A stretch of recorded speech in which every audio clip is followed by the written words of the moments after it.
Hey, how's it going, guys? Thank y'all so much for tuning into another video.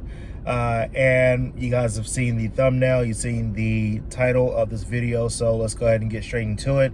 And before we start, go ahead and click like on this video if I have provided you with value before in other videos. And if I do provide you value in this video, go ahead and like this and subscribe so that you are notified of whenever I produce another video.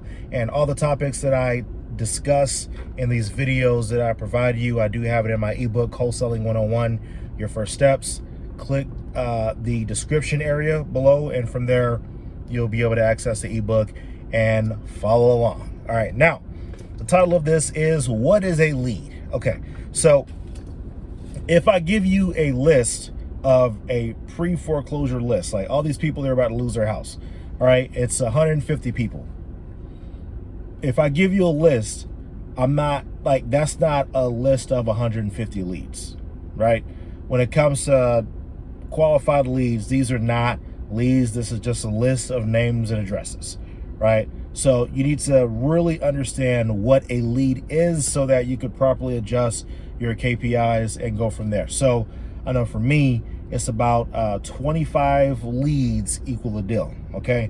Sometimes during certain months, it's a little higher, sometimes a little lower, but for the most part, it's right around that 25, 27 range of leads, okay? And I'm gonna break that down of actual leads, then that equals a deal. So let's go ahead and start with this. So I call this the 5 pillars of lead identification, okay? So number one, all right, they have to have a desire to sell. If you call them, hey, do you want to sell your property? If they don't want to sell it, look, there's some people that need to sell, but if they don't want to sell, some people would rather lose their house, okay? And those people, you can't help them out, all right? Hey, the auction is in a couple weeks. I know, but something's gonna happen.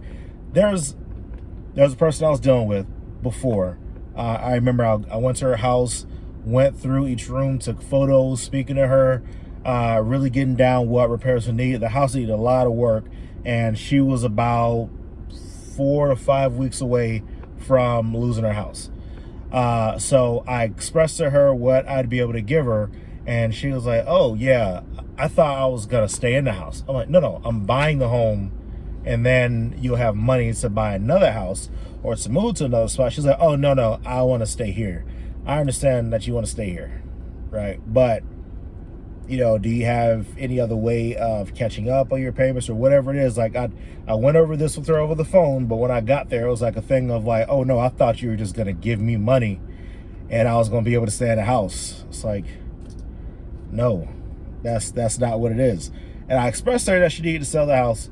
And basically, long story made short, I followed up with her over and over and over again. And yeah, it was probably about a few days before the auction. I followed up with her again. She was like, no, I know something's going to happen. I'm going to be able to stay. Needless to say, she lost her house. And those stories suck, right? Those stories suck because it's like, I could have helped you, but you decided not to accept my help. So therefore, that's something I could say wasn't a true lead because she didn't have that desire to sell. Now, maybe later on, she could have said, okay, yes, I'll sell. But from the jump, oh no, I don't want to sell the house. So number one, they have to have a desire to sell the house. All right, number two, to make this a wholesale deal, okay? Now, we're not talking about sub twos and all that. Once I get to that point myself, then I'll be able to make videos on sub twos. But as of today, I am speaking about a traditional wholesale deal, okay? Now, it needs to have equity in the deal.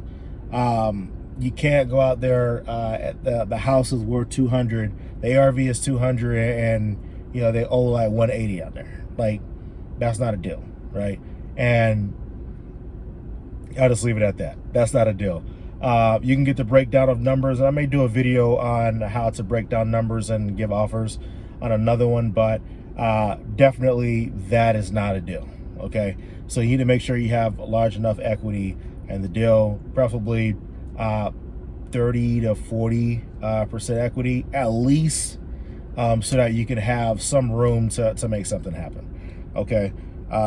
Next, number 3 is they need to have motivation due to distress. Okay, so this doesn't mean that they don't have the money. There's some people that may be a tired landlord, all right, and they have the money, but they're like, look, for the purposes of convenience, I'll go ahead and sell. I actually made a video that speaks about the different types of sellers, and I'll link that at the end of this video so that you'll be able to see the different types of distress. All right, and I go into those in great detail, and the ebook as well goes into it in great detail. So they need to have a motivation of distress. So there are some people, and the reason why I say this, very important. Somebody may have a desire to sell. Yeah, I'd like to sell my house. All right, and you go down a list of things. It's like, all right, there's no equity. There's they're not losing their job or anything. They're like, in many cases, they're a tire kicker, and they're just like, oh yeah, well, if you offer me, 30,000 above asking, then yeah, 30,000 before above the ARV, yeah, I'll sell it. Why not? I just bought this house 6 months ago, and if I can make a profit on it already, then why not? Leave those people alone. They'll waste your time. They'll make you spin the tires, and that's why I like to, in the script of whenever I have you guys do cold calls, right, I like to get that information ahead of time, understanding if there's equity. But because of the way that the filters work, whenever we're reaching out to these sellers anyway, we already have an idea of if there's equity. Now, of course, PropStream sometimes just has estimates of what the equity is. So it says, all right, it predicts that it's this amount of equity based off of what should be going on. But sometimes a little more, sometimes it's a little less. But overall, by the time you contact them, in some cases, if they have equity in their property or not. But it's good to ask, because they may say, oh, I got a second mortgage, or I have, these other things going on. So it's always good to ask and know if there's equity in the deal. All right. Next, time frame. Okay. Now you need to know, when do they decide to sell this property? All right. So when would they want to sell this property? Is it something that's going to be within the next 30 days, 60 days? And what I like to hear is, man, I want to sell as soon as possible. That means that they're ready to go, right? Those are my favorite ones. You're ready to go? All right. So if I, not saying this number will work, but if I'm able to get to this number that they've been pushing, and if it fits within the box of what your offer would be, and this makes sense for you, if I can make this work, is that something that you'll be able to go with? And if they're ready, they'll be like, man, if you could do that, I'll sign it right now. He's like, all right, well, let me go ahead and talk to my partner real quick, and I'll get right back to you. Get on the phone, play a little Tetris, and be like, oh yeah, imaginary person, blah, blah. Yeah, we good? Cool. All right.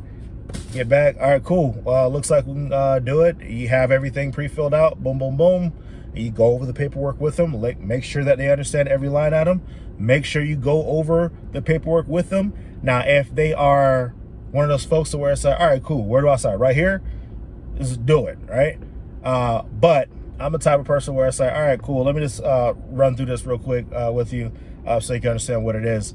And I like to give them copies as well, so you can have them take a picture of it, or you could take a picture of it and then give them the original, whatever makes sense. My thing is, whenever I'm delivering this contract to the title company, I'm not giving them a hard copy anyway. I'm sending them a picture of it. So as long as I get a good picture of this being done, then that works. They have the original, and they can't come back and say, oh, well, he added something to the contract, whatever. Also, if it's something to where they're like, I'm going to have to think about it, and it's a situation where you can't do it in person, you can't have them physically sign, you can use DocuSign, okay? DocuSign is a great tool. Great tool, very convenient. As soon as they sign, the second they sign it, you get a notification, up, it's signed, send that to the title company, hey, got another one for you, go ahead and get it started. So I think that time frames are super important. They're talking about 90 days or more. I wouldn't say throw that lead away. I'll say just put them in your follow-up sequence so that they can get automated texts, voicemails, and emails. And you can call them every now and then just to add them into the cycle of your follow-up.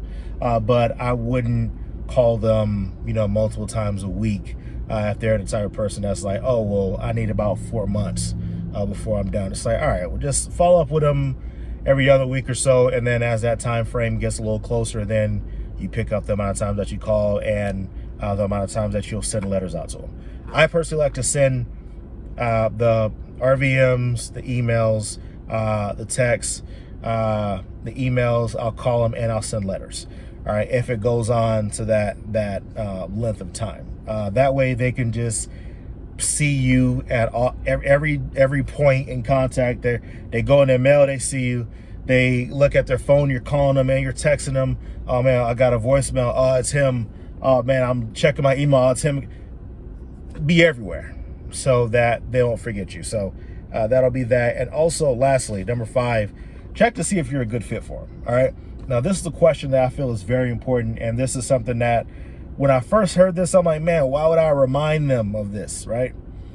You want to ask them, have you considered listing this on an MLS, right? And the reason why this is important to do, all right, is they'll start to explain more as to why they're motivated to use you and if you're a good fit for them, okay? So a lot of times they'll say, oh, well, I asked this one person, have you considered listing on the MLS? I said, man, look, I listed this house twice, and both agents were beep, beep, beep, beep, you know, explicit language.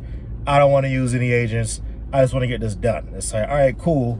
Now I know that that's one option that's no longer part of what they want to use. So, but if you're speaking with them and if their situation is like, look, I'm not in a rush to sell. I could wait 9-10 months. I got money. You know, I could put this house up for rent. I could whatever. Like if you're legit not the best fit for them, and you know it'd be a waste of time to follow up with them, I would just refer them to an agent and just be like, okay, well, if you want to get the most for it, looks like that, like you just did some renovations to the property. Okay, it's not that much repairs that's needed, and the offer that I'll give, it'll be based off of property that would need to be fixed up to resell. You've pretty much done everything. You just need to switch out the doorknobs or something like that. Refer them to an agent, because the type of offer that you'll give, unless they're like, man, forget all that, I need to get it done in a couple weeks, then you would work. But if they're like, man, I got 3-4 months, especially in this type of market right now, refer them to an agent, let an agent take care of it, and make sure the agent takes care of you on the back end. All right. And so those are the 5 pillars of identifying a lead. All right. So 1, desire to sell. 2, needs to have equity. Number 3, has to have motivation due to distress. All right. Number 4, need to have a time frame of 90 days or less. If it's more, just keep them in your CRM and just keep following up with them. And number 5, make sure that you're a good fit for their specific situation.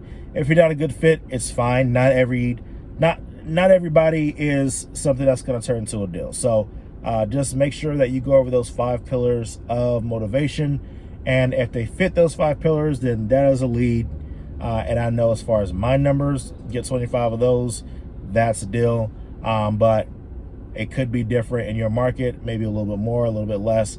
But I'd say industry average is definitely between that 25 and 30 range. So don't just get on the phone and somebody says, yes, I'd like to sell my house, and you're like, up, one down. It's like, no, it's not.